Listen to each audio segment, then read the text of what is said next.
Joining me now to discuss the biggest stories today is my Tuesday night panel. James McPherson from The Spectator Australia, Jim Allan, regular columnist with The Spectator Australia, and of course the wonderful, very special Daisy Cousins. Welcome to you all. Now, with the rising threat of China, attention has turned to the capabilities of our current defence force. I say the rising threat of China, right, despite that's still there, despite the warm and fuzzy words between Anthony Albanese and Xi Jinping earlier this evening, as was shown right here on Sky. I'll be chatting to the panel about that as well.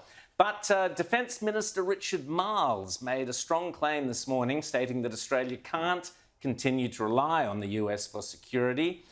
He went on to say, despite no recent announcements on the anticipated nuclear submarines, he said, we need subs in the water, and this is the bit that caught my attention, the capacity to act on our own terms when we have to. Jim Allan, Marles is right that we need our own independent nuclear subs, but what's the point in acting on our own terms with our own nuclear subs if we don't have any nuclear facilities to fuel them with ourselves, Jim? Well, we don't even have subs for 40 years, Rowan. I mean, I'm all for a strong defense force. It's a Hobbesian world out there. We want to have strong defense. We don't have a strong defense. I've had a couple of half years in San Diego, which is the second biggest naval base in the U.S. You can take a tour of the harbor and see within 2 minutes more ships and aircraft carriers and nuclear subs than Australia comes remotely close to having. We definitely need the Americans to look after us. And if anyone thinks we can defend ourselves at this stage in time, I mean, they're just delusional. And so by all means, let's build up I'd spend a lot more on defense. We're still, barely 2% or whatever it is. Get it up to 3%. But let's not start burning bridges. Without the Americans, we're in big trouble. Big trouble. Daisy, something that Tony Abbott referred to was the need for bringing back national service to Australia and getting young men and I guess young women to do national service. It happens in Israel, it happens in other countries. What's your thoughts on that, Daisy?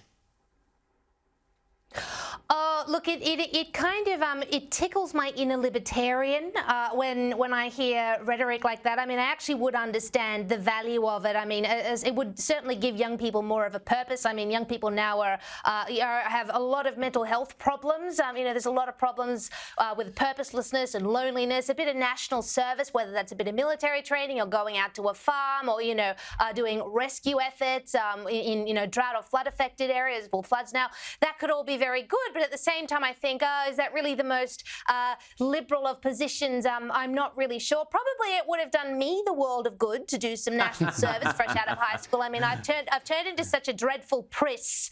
A bit of outdoor time would have done me good. But in two minds about Tony Abbott's comments there.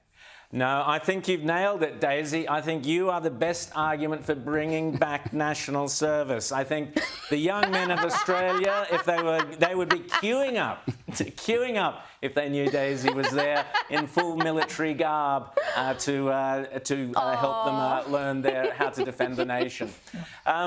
James, G20 leaders have gathered in Bali this week with the Russian foreign minister stepping in for President Vladimir Putin. We just saw earlier this evening on Sky, we saw Anthony Albanese kind of sitting there, a few pleasantries being exchanged with Xi Jinping. A lot of talk about climate change. I mean, it did strike me, James, that if at least thank goodness for climate change because it gives the world leaders something to talk about. Xi Jinping, you can imagine the two of them sitting there going, climate change, yes, here we go. But what did you make of the Bali summit? How's Albanese playing it with the Russians on the one hand, the Chinese on the other? What do you think? Well, the interesting thing for Anthony Albanese is that he's got to make a decision whether he stays in the summit and listens to the Russians speak or whether he walks out. When the Russian foreign minister spoke at the United Nations earlier in the year, over 100 delegates from 40 nations walked out of the room. When he spoke at the East Asian Summit in August, Penny Wong stood up and walked out of the room, but Anthony Albanese says, well, I'm not sure. We want to maintain good relations with the hosts of the summit, Indonesia. Well, respect is a two-way street, and it's one thing for us to honour the Indonesians as hosts, but for them to respect us, I think we've got to stand by our principles, and our principles are that we're horrified what's happening in the Ukraine. So Anthony Albanese's got a bit of work to do to decide what stance he's going to take.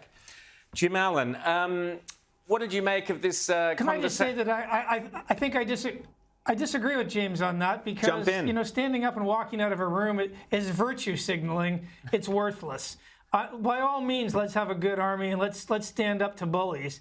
But when you're in an international gathering and you stand up and get out of the room, that's just straight out virtue signaling.